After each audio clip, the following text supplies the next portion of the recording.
We're here at the FN100 Women in Finance event. It's a wonderful opportunity for Financial News and for the Wall Street Journal to honour and celebrate the top 100 women in finance here in Europe. This is really one of our great events. It's obviously a very important event. Women increasingly becoming important in the city, in financial institutions and financial markets around the world. And it's a good opportunity for us to celebrate their role and to see them rise and assume ever more important positions in finance.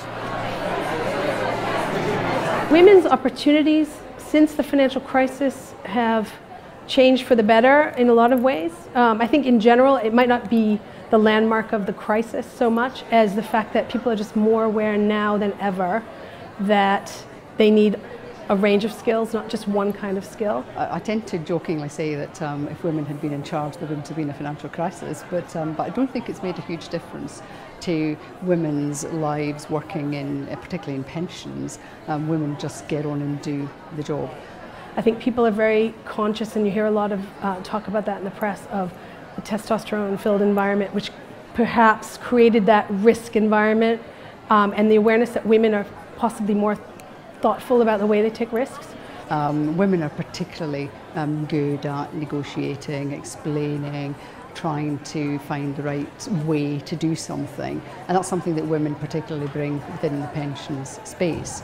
But has the crisis made a difference to women in pensions? No, I don't think so. I think it's difficult to say that women's opportunities have changed. Personally, I think that everything has become more difficult, more challenging. I think that people have to work a great deal harder, and I think that's probably true both for men and for women, actually.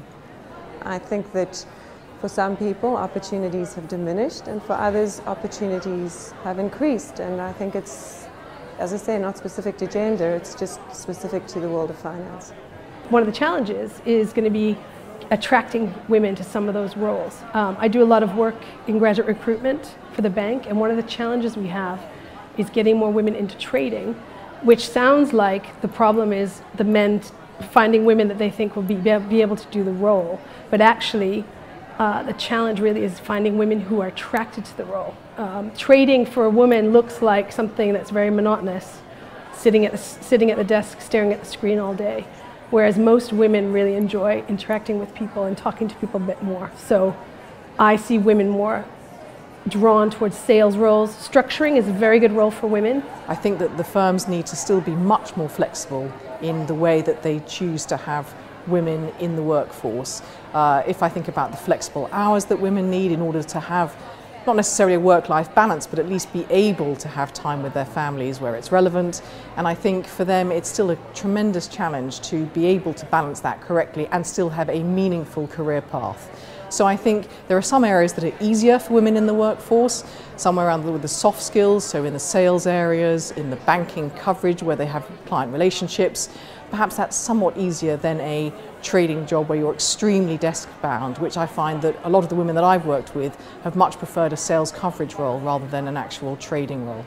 When I look at why a career in finance is so interesting and so thrilling, is the fact that it is constantly evolving with clients in a highly competitive environment where the thrill of the chase is often the most pleasurable part of the work that we do.